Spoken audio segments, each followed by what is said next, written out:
Yo, we are back. Episode 4. Look how far we come. We made it. Please like, comment, and subscribe. And I can't wait to get into it. We back. I want to call this like a photo walk, but it was more like a photo drive. Because everywhere I went, you had to have been in a car to get to the actual location. If you were not in the car, you were not getting to those said locations. This was my first time ever going to Mount Tam. This is my first time going to the Golden Gate Bridge and being this close. And it was amazing. I also wanted to try something different. So I've been wanting to shoot Fujifilm for a while, and I also been wanting to shoot Kodak Gold for a while. And the idea was, let's shoot some cheaper film that costs maybe $12 or I don't know. I think I got this Fujifilm 400 pack for like, I want to say $24, and it came with three rolls, 36 exposures each. And then I got a pack of Kodak Gold, and I wanted to see how I could push these films and shoot them differently. For Fujifilm, I don't know why I want to keep on calling it Fujicolor. Blech. But for Fujifilm, I actually shot that 400 at 200, and then I also shot my Kodak Gold at 200 as well. Additionally, I shot with Portra 400, and I also shot with a roll of Ektar 100 because remember, I was also in Point Lobos and I was on my way back. And so I had to finish a roll to start a new roll. And luckily I had the homie Joseph, he was there, and the homie was like, he helped me pick which roll I was gonna shoot because I told him that I was gonna do this cheap film photo situation. So it was pretty cool. The cool thing is, I knew this is something that I wanted to shoot, but I didn't know how I was gonna go about it, right? Like I didn't know how I wanted to approach or what I wanted to approach, because I just went to Point Lobos, beautiful space, Monterey. I don't know if I wanted to drop another 3 hours though. And interestingly enough, the homie Joe called me. Shouts out to Jay. He called me and was like, yo, let's shoot. It was our first time meeting, but he was like, let's shoot at Mount Tam. I was aware of what Mount Tam was, but I wasn't like officially aware of it because I don't know if I've ever been. Never had a reason to go. But because I'm shooting with more intention, I want to go explore a little bit more. And I would say that was one of the most beautiful things, one of the most beautiful places I'd ever been. However, I seen more Broncos than I needed to. We get to Mount Tam. Joe has some friends. Jay got some friends. He got some homies. And one of them works for this really cool car company that like repurposes old cars, rip all the guts out and put new stuff in it to make it like fully functioning. They only make like 60 cars a year. This particular Bronco was worth like $200,000. It was crazy. And I took a couple pictures of that, and it was really, really nice. But it was cool to be in community with other photographers. Also, people that I was a fan of that didn't even realize I was a fan of. That was super fun. But most importantly, let's get to it. So I also started to shoot. I think I started this roll with Ektar 100, right? And again, I was coming from Point Lobos, so I'll throw some of the pictures of Point Lobos in here. And again, the blues were bluing. I was like, whoa, this is crazy. I actually got my printer out because it's time to start getting some prints going. So look forward to that. But then we also start shooting. As I was with everybody, I also broke off on my own and went to go shoot. And something I also did while shooting Ektar 100, I realized I needed to like shoot with my 50mm lens. Typically, I always just shoot with my 35. My 35 to me is like the closest thing to my eye. It gives me everything I need. So I could shoot a portrait, I could shoot a landscape, or I could just shoot street photography. But because these landscapes are so vast, right? They're so big, they're so expansive, and there's so many different things happening. Sometimes you want to like narrow the shot in and really get some of the things that you're looking for. And I became more mindful of that. I even brought out my 50. I used to think like the 50mm lens was very limiting, but honestly, in retrospect, it's not. I think it has a strong place for my work, right? I think the 35 is always my go-to, but that 50 comes in clutch because it really helps with composition. It really helps with like alignment and kind of getting real clear on what it is that you're going for and why you're going for it. I think it makes you more intentional when you shoot. So I was able to go through the rest of the Ektar roll, and I'm really happy about that. But then we moved on to Kodak Gold 200. And there is something great about when that sun starts to go down, right? When you get that golden hour. But then I was learning about blue hour. I don't know if I ever knew the term, but it was like watching the phases of the sun, especially hit over mountains, was different for me. I think while making these videos, I've been taking some of the best pictures I've ever taken in my life. I think because there's a more intentionality based around me wanting to create, to have something to show everybody. But I also think shooting with other photographers pushes you. It's like going to the gym.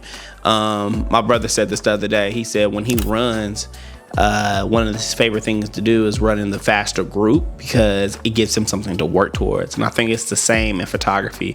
I think it's so cool to shoot around other photographers. That inspiration that you get is one of one. It's undeniable, right? And I think there's a shared idea that we're here for a reason, but like I didn't feel like I was stepping on anybody's toes, and I don't think anybody was stepping on mine either. We all just kind of were coming together and looking at different things, and hearing how everybody else perceived what shot meant more to them was also inspiring for me to catch my own shot.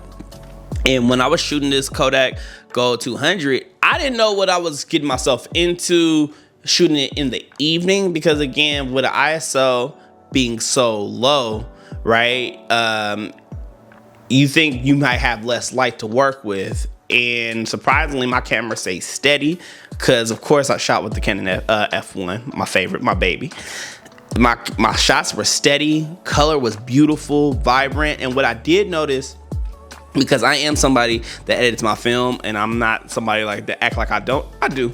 I think your film is only as good as your scan, but I also think there's nothing wrong with making additional, color correction. So some of the things I was noticing when I was editing some of my film, I noticed that the gold would come out more magenta.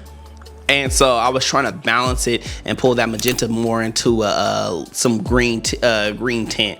Also, one of the things I noticed was the photos were a lot warmer than they were actually in real time. And so I would have to also pull the temperature down, but I think I got the perfect shot that way. But these photos, I mean, as much as I love shooting Portra 400, and I'm always going to shoot Portra 400, I wasn't disappointed with any of the photos I got. I was actually really surprised. So then we get to the point where now it's time for me to do the experiment that I've been wanting to do. So with Fujifilm, I was always told, hey, shoot it instead of shooting it at 400, shoot it at 200. And so I decided I wanted to try shooting it at 200. And there is this compensation I noticed. The colors come out way more vibrant. The photos came out way more eccentric, I like to say, because at first when I got this roll, because I had just went to Mount Tam, I had so much to shoot, but now I need to go out and do street photography. And luckily I was meeting up with my mentor Joey, and he's gonna be excited to see these photos, I think. And we were just doing a photo walk, and we were also just talking about state of the world and all these different things. And it was also giving me, sorry, my dog. Hi, Jody. It was also giving me this. Give me a second. I kind of forgot where I was at. But what I will say is, I didn't have anywhere specific to be. So I didn't have any place that I was intentionally trying to get to. So as I was shooting, I was just shooting miscellaneous things, right? Shooting at the lake, shooting with me and Joey. And then I was able to go on a wonderful excursion to places I had never been. And that was more so going to San Francisco to see the Golden Gate Bridge. As I was shooting at the Golden Gate Bridge, there was 3 different angles that I got to get, or maybe not 3, maybe like 2 different angles in different places I'd always wanted to go to. But it also made me realize how incredible the Golden Gate Bridge is, like industrially. Like it is one of the greatest creations California has to offer. And I love being from here. And I guess I love the fact that I didn't really see it a lot as a child, because when I was younger, it was always just across the water, right? So like, I'm from Richmond.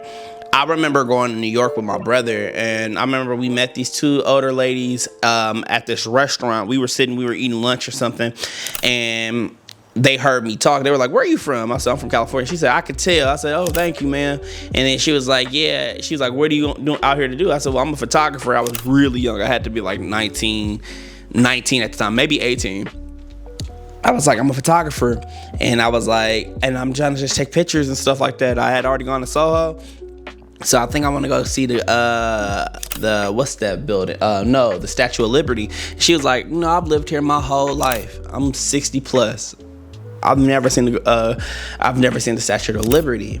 And maybe it's because I'm from here.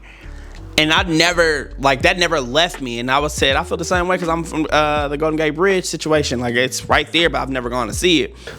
So with that, some of the pictures I got at the Golden Gate Bridge, or just on my walk there, it was different. You kind of, I don't know if anybody else, this happens to anybody else, but like, I get really, really excited when I shoot. And sometimes I'll get so excited that, give me a second. Sometimes I'll get so excited that I kind of lose myself, so I just start shooting rapidly, and I might take the same shot over and over again, but they're all different to me because I'm just excited to shoot. I wonder if other people go through that. If you do, if you're one of those people, comment and let me know, because I know I can't be the only person to shoot the same thing over and over again. As I was walking, I seen these great Porsches, beautiful cars. The OG Jimmy, he owns this spot in Daly City, and they specialize in Porsches and Mercedes, and I took a couple pictures on my walk. Additionally, we moved forward, and I seen this area by the Golden Gate Bridge that I've seen a lot of people take pictures of, and I got to take my photo of it, right? So it's like directly under the bridge where people surf. I didn't even know people surfed under the bridge, but they do. And it was incredible to see. Then as I'm walking, the ocean is picking up and the waves is crashing, and I'm trying not to get hit by water, but it was one of those things where for me it was like I got to take some of the most perfect photos for me, right? Like things I was just looking forward to. And when I got the photos back, I was like, yeah, no, these are it. These are photos that I'm excited about, right? Like, there's this one specific photo I'm thinking of. Like I said, it's right under the bridge, and you can see people surfing, and it's like things happening in real time. I think some of my favorite photos that I've taken are like slices of life where people are just doing things in real time. But like I think, again, as a photographer, I'm a timekeeper, so being able to like keep that type of time, we'll be able to look at this stuff 10 years from now, 15 years from now, 30 years from now, and be like, dang, they was on surfboards under the bridge. That's crazy.